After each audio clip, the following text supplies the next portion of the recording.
Hello, bonjour. Thank you for your interest in the conservation of Sandy Beach. Merci pour votre intérêt sur la conservation de Sandy Beach. Think globally, act locally.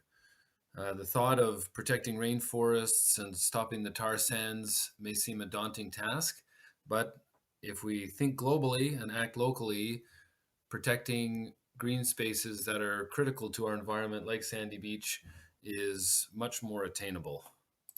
We as a group can support our local councillors and our municipal government in order to take steps to protect this beautiful area.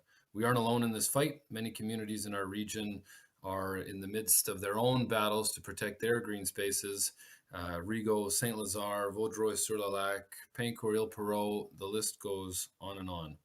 Development in Hudson has been a tumultuous affair with referendums, petitions, rowdy council meetings. I recall the last election was in large part due to the unchecked development caused by PMAD, but it is in fact the CMM, the Communauté Métropolitaine de Montréal, that can help us in protecting Sandy Beach. And this slideshow is to illustrate that. Le regroupement pour la protection de Sandy Beach rassemble près de 300 personnes de la communauté de Hudson et d'ailleurs dans la région.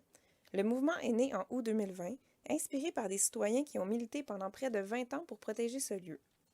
C'est un mouvement d'entraide et de collaboration qui a pour objectif la protection de Sandy Beach et de son environnement.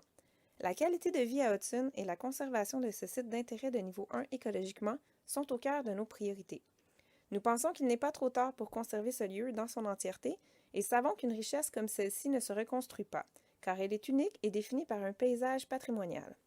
Le regroupement est supporté par le MOR, Mouvement d'action régional en environnement, ainsi que plusieurs autres regroupements de la région de Vaudreuil-Soulanges et d'ailleurs, tels que Pincourt Vert, regroupement en faveur de la protection du boisé de Vaudreuil-sur-le-Lac, Sauvons les milieux humides de Saint-Zotique, regroupement pour la protection de la faune du parc de la Barrière à Salaberry de Valleyfield, Citoyens au courant, Nature Hudson, regroupement pour la protection du sentier des bois de Laval et regroupement éco-citoyen de Sainte-Marthe-sur-le-Lac. Pour quelles raisons des citoyens de Hudson se regroupent afin de protéger l'entièreté de Sandy Beach et de son boisé? Nous avons identifié 5 piliers que je vais expliquer en détail dans les prochaines diapositives. La biodiversité. Cet endroit est un marais et une forêt humide où vivent de nombreuses espèces, dont possiblement la tortue géographique, qui est une espèce à statut particulier au Québec. D'ailleurs, le rapport d'Eco2Herb, qui a été remis à la ville de Hudson, identifie cet endroit comme priorité 1 pour la conservation. D'ailleurs, un organisme fédéral de conservation de la nature Canada est intéressé au site de Sandy Beach. Pour ces raisons, nous croyons que la ville de Hudson devrait exécuter un inventaire faunique et floristique de l'endroit afin de bien identifier les espèces qui sont menacées par le développement.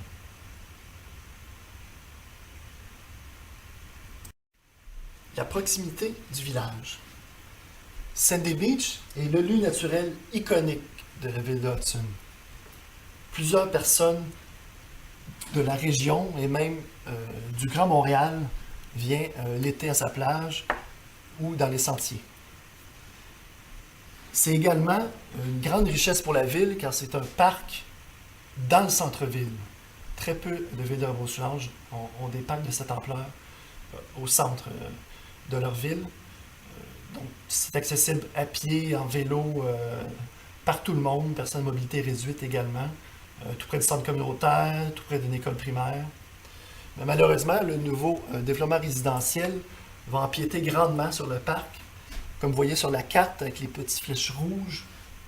Donc, les sentiers actuels, même la plage, tout ça, ça va être à peu près à 20 mètres de la plage, les maisons. Donc, ce ne sera plus un endroit de quiétude et de relaxation. On va entendre tondeuse à gazon, musique. Il va y avoir des centaines de voitures supplémentaires qui vont circuler dans les rues existantes et dans les nouvelles rues qui vont traverser les sentiers. Donc, point de vue de sécurité également. Donc on pense qu'on ne doit pas toucher à cet endroit qui est vraiment précieux pour les familles et pour les prochaines générations. La population se soucie de ces derniers espaces verts. Une des raisons pourquoi des nouveaux citoyens viennent habiter dans les régions plus boisées comme Hudson-Saint-Lazare, c'est pour son couvert forestier, c'est pour ses espaces naturels.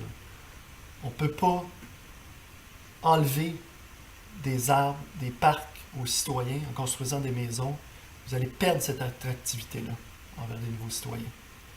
Et maintenant, avec la crise climatique qu'on vit, crise écologique, les gens connaissent les valeurs de ces écosystèmes-là et ce que ça leur apporte dans leur qualité de vie.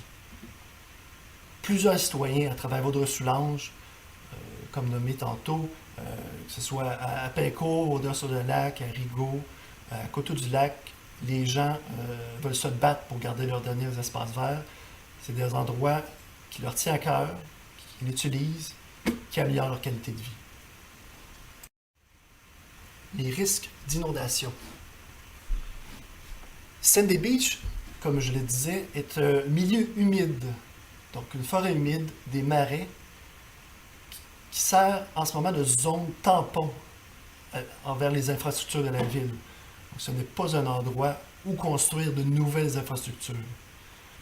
Selon nous, il y a des risques dans les prochaines années avec le réchauffement planétaire, que le niveau des eaux va être difficile à prévoir et que ces nouvelles habitations vont être à risque. Comme vous voyez dans la carte, les zones encerclées en rouge, les nouvelles maisons vont être environ à 10 mètres de la ZIS.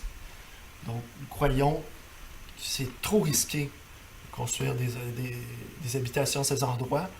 Et de plus, en ce moment, la MRC de Vaudreuil-Soulanges sont à étudier et à analyser des nouvelles cartes, une nouvelle cartographie de zones inondables. Nous pensons qu'il est préférable d'attendre ces nouvelles cartographies avant de construire ces nouvelles habitations. La trame verte et la trame bleue. Sandy Beach fait partie de la trame verte, considérant son milieu forestier.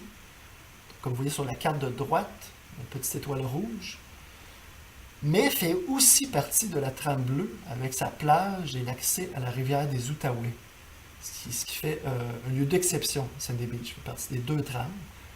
Et également, il est identifié dans le corridor vert de Vaudreuil-Soulanges. Comment financer son acquisition? Nous avons identifié 3 sources de financement potentielles afin d'acquérir Sandy Beach. Communauté métropolitaine de Montréal, Conservation de la Nature Canada et le gouvernement du Québec et du Canada. Plusieurs sources de financement sont possibles afin d'acquérir Sandy Beach.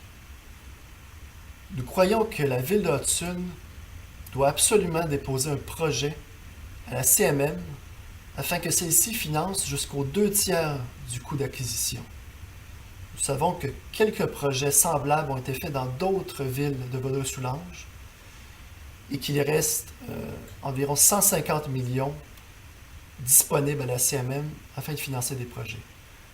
En deuxième temps, Conservation de la Nature Canada peut financer jusqu'à un montant d'1 million de dollars l'achat de terrain pour conserver les milieux naturels d'exception.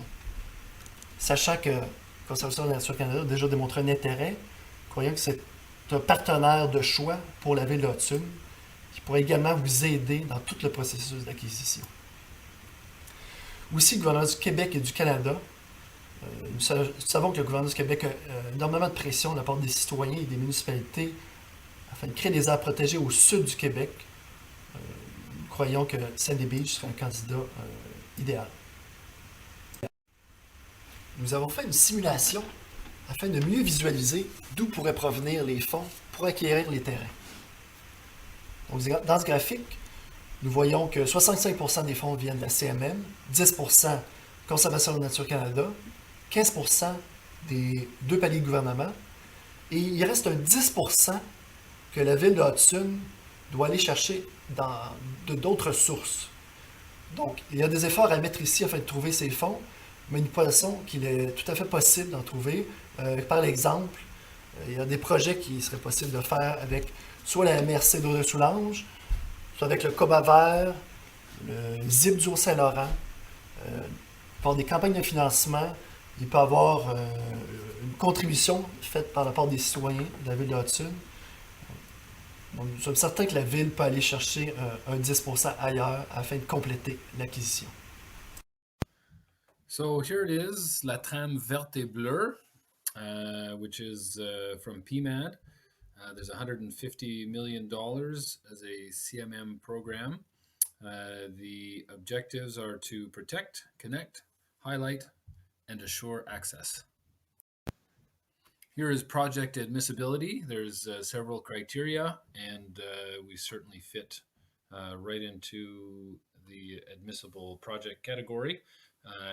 So this is admissibility, acquisition, protection, and Sandy Beach, of course, is a tier 1 priority as per Eco2Urb. Notre demande est que la ville de Hudson applique pour le financement de la CMM.